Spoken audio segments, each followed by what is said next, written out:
Welcome to the One Year Bible. February 2nd. The Old Testament reading, Exodus chapter 15, verse 19, through chapter 17, verse 7. When Pharaoh's horses, chariots, and charioteers rushed into the sea, the Lord brought the water crashing down on them. But the people of Israel had walked through the middle of the sea on dry ground. Then Miriam the prophet, Aaron's sister, took a tambourine and led all the women as they played their tambourines and danced. And Miriam sang this song, "Sing to the Lord, for he has triumphed gloriously. He has hurled both horse and rider into the sea." Then Moses led the people of Israel away from the Red Sea, and they moved out into the desert of Shur. They traveled in this desert for 3 days without finding any water. When they came to the oasis of Marah, the water was too bitter to drink, so they called the place Marah, which means bitter. Then the people complained and turned against Moses. "What are we going to drink?" they demanded. So Moses cried out to the Lord for help, and the Lord showed him a piece of wood. Moses threw it into the water, and this made the water good to drink. It was there at Marah that the Lord set before them the following decree as a standard to test their faithfulness to Him. He said, "If you will listen carefully to the voice of the Lord your God and do what is right in His sight, obeying His commands and keeping all His decrees, then I will not make you suffer any of the diseases I sent on the Egyptians, for I am the Lord who heals you." After leaving Marah, the Israelites traveled on to the oasis of Elim, where they found 12 springs and 70 palm trees. They camped there beside the water. Then the whole community of Israel set out from Elim and journeyed into the wilderness of Zin, between Elim and Mount Sinai. They arrived there on the 15th day of the second month, 1 month after leaving the land of Egypt. There, too, the whole community of Israel complained about Moses and Aaron. "If only the Lord had killed us back in Egypt," they moaned. "There we sat around pots filled with meat and ate all the bread we wanted. But now you have brought us into this wilderness to starve us all to death." Then the Lord said to Moses, "Look, I am going to rain down food from heaven for you. Each day the people can go out and pick up as much food as they need for that day. I will test them in this way to see whether or not they will follow in my instructions. On the 6th day, they will gather food, and when they prepare it, there will be twice as much as usual." So Moses and Aaron said to all the people of Israel, "By evening you will realize it was the Lord who brought you out of the land of Egypt. In the morning you will see the glory of the Lord, because He has heard your complaints, which are against Him, not against us. What have we done that you should complain about us?" Then Moses added, "The Lord will give you meat to eat in the evening, and bread to satisfy you in the morning, for He has heard all your complaints against Him. What have we done? Yes, your complaints are against the Lord, not against us." Then Moses said to Aaron, "Announce this to the entire community of Israel. Present yourselves before the Lord, for He has heard your complaining." And as Aaron spoke to the whole community of Israel, they looked out toward the wilderness. There they could see the awesome glory of the Lord in the cloud. Then the Lord said to Moses, "I have heard the Israelites' complaints. Now tell them, in the evening you will have meat to eat, and in the morning you will have all the bread you want. Then you will know that I am the Lord your God." That evening vast numbers of quail flew in and covered the camp, and the next morning the area around the camp was wet with dew. When the dew evaporated, a flaky substance as fine as frost blanketed the ground. The Israelites were puzzled when they saw it. "What is it?" they asked each other. They had no idea what it was. And Moses told them, "It is the food the Lord has given you to eat. These are the Lord's instructions. Each household should gather as much as it needs. pick up 2 quarts for each person in your tent." So the people of Israel did as they were told. Some gathered a lot, some only a little, but when they measured it out, everyone had just enough. Those who gathered a lot had nothing left over, and those who gathered only a little had enough. Each family had just what it needed. Then Moses told them, "Do not keep any of it until morning." But some of them didn't listen and kept some of it until morning. But by then it was full of maggots and had a terrible smell. Moses was very angry with them. After this, the people gathered the food morning by morning, each family according to its need. And as the sun became hot, the flakes they had not picked up melted and disappeared. On the 6th day, they gathered twice as much as usual, 4 quarts for each person instead of 2. Then all the leaders of the community came and asked Moses for an explanation. He told them, "This is what the Lord commanded. Tomorrow will be a day of complete rest, a holy Sabbath day set apart for the Lord. So bake or boil as much as you want today, and set aside what is left for tomorrow."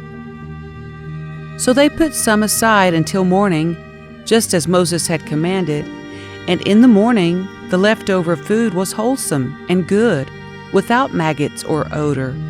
Moses said, "Eat this food today, for today is a Sabbath day dedicated to the Lord. There will be no food on the ground today. You may gather the food for 6 days, but the 7th day is the Sabbath. There will be no food on the ground that day." Some of the people went out anyway on the 7th day, but they found no food. The Lord asked Moses, "How long will these people refuse to obey my commands and instructions? They must realize that the Sabbath is the Lord's gift to you.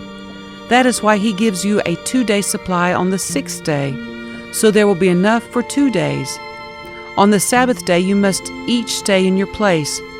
Do not go out to pick up food on the 7th day." So the people did not gather any food on the 7th day.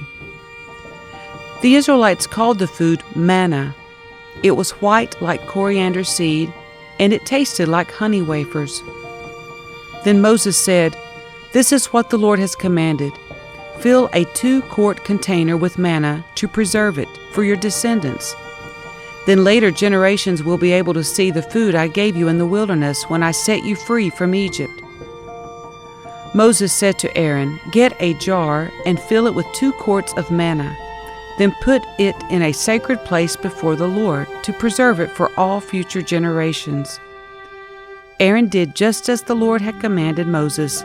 He eventually placed it in the Ark of the Covenant, in front of the stone tablets inscribed with the terms of the covenant. So the people of Israel ate manna for 40 years until they arrived at the land where they would settle. They ate manna until they came to the border of the land of Canaan. The container used to measure the manna was an omer, which was 1/10 of an ephah. It held about 2 quarts. At the Lord's command, the whole community of Israel left the wilderness of Zin and moved from place to place. Eventually they camped at Rephidim, but there was no water there for the people to drink. So once more the people complained against Moses. "Give us water to drink," they demanded. "Quiet," Moses replied. "Why are you complaining against me, and why are you testing the Lord?" But tormented by thirst, they continued to argue with Moses. "Why did you bring us out here, out of Egypt? Are you trying to kill us, our children, and our livestock with thirst?" Then Moses cried out to the Lord, "What should I do with these people? They are ready to stone me." The Lord said to Moses, "Walk out in front of the people, take your staff, the one you used when you struck the water of the Nile, and call some of the elders of Israel to join you. I will stand before you on the rock at Mount Sinai. Strike the rock, and water will come gushing out. Then the people will be able to drink." So Moses struck the rock as he was told, and water gushed out as the elders looked on. Moses named the place Massah, which means test, and Meribah, which means arguing, because the people of Israel argued with Moses and tested the Lord by saying, "Is the Lord here with us or not?"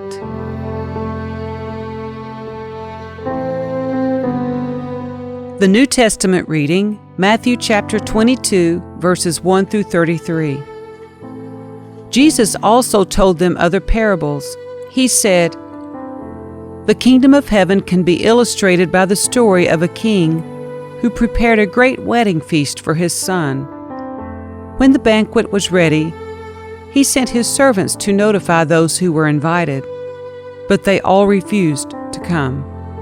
So he sent other servants to tell them, 'The feast has been prepared, the bulls and fattened cattle have been killed, and everything is ready.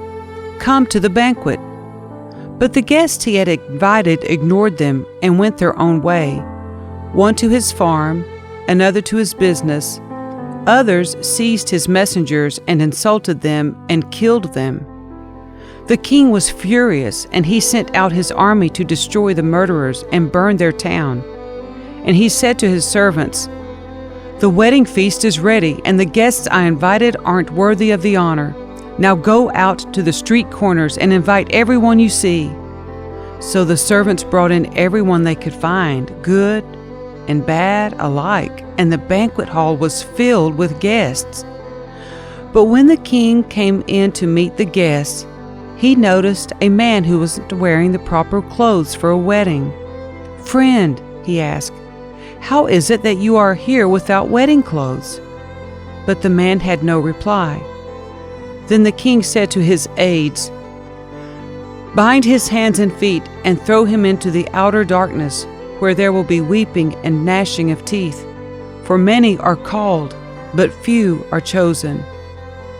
Then the Pharisees met together to plot how to trap Jesus into saying something for which he could be arrested.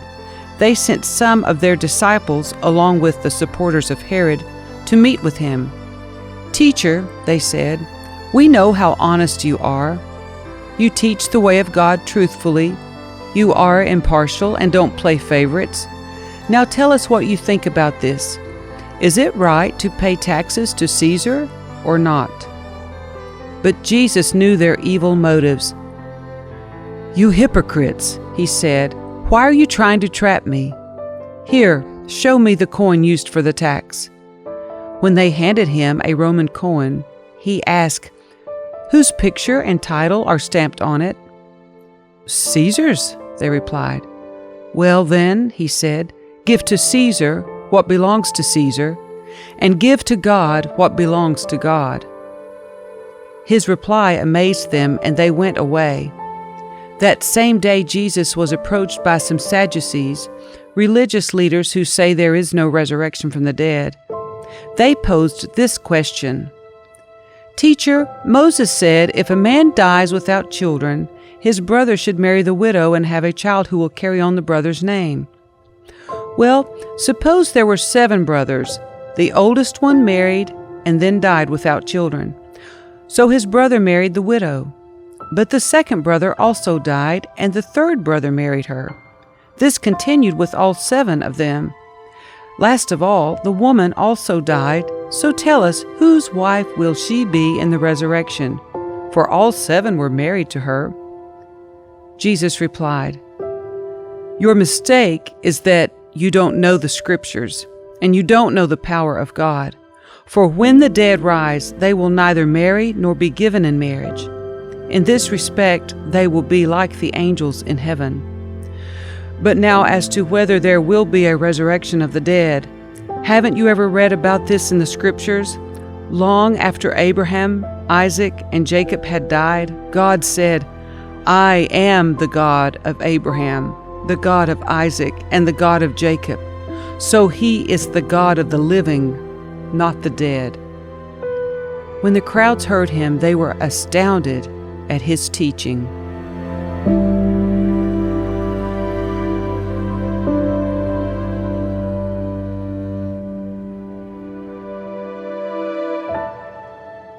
Psalm 27, verses 1 through 6.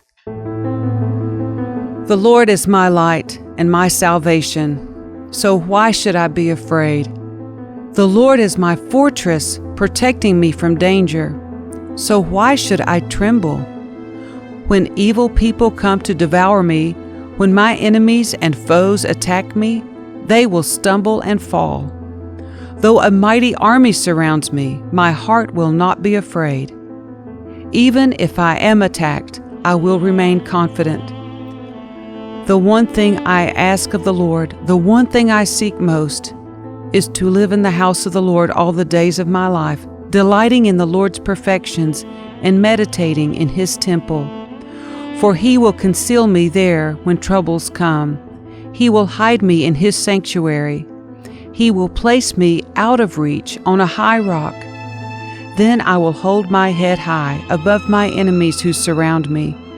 At His sanctuary I will offer sacrifices with shouts of joy, singing and praising the Lord with music.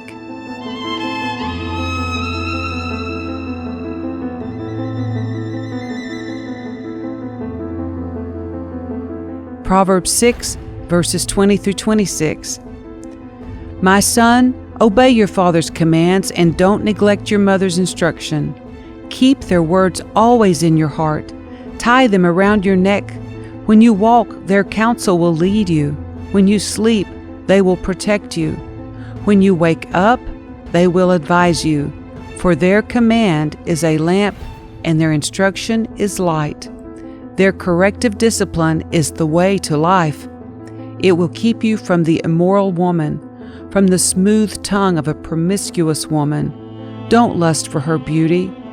Don't let her coy glances seduce you, for a prostitute will bring you to poverty, but sleeping with another man's wife will cost you your life.